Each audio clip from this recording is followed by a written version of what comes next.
સૌપ્રથમ તો વડાપ્રધાનશ્રીને વિનંતી કરવી છે કે ગીરનો રોટલો ખાવા ગીરમાં આવો છો તો ત્યાંના ખેડૂતો ઉપર ઇકોઝોન નામનો જે રાક્ષસ લટકી રહ્યો છે એ રાક્ષસને દફનાવીને જજો. ખેડૂત દુખી છે.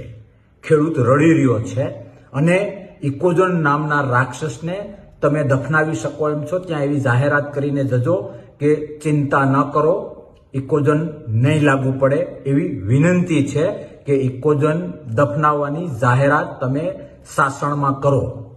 બીજી વાત સાવધાનીની કરવી છે જે તંત્રને લાગુ પડે છે. રિસ્પેક્ટેડ વડાપ્રધાન શ્રી મોદી સાહેબ શાસન આવી રહ્યા છે એવા સમયમાં આવી રહ્યા છે કે ખેડૂતની વેદના હદબારી છે.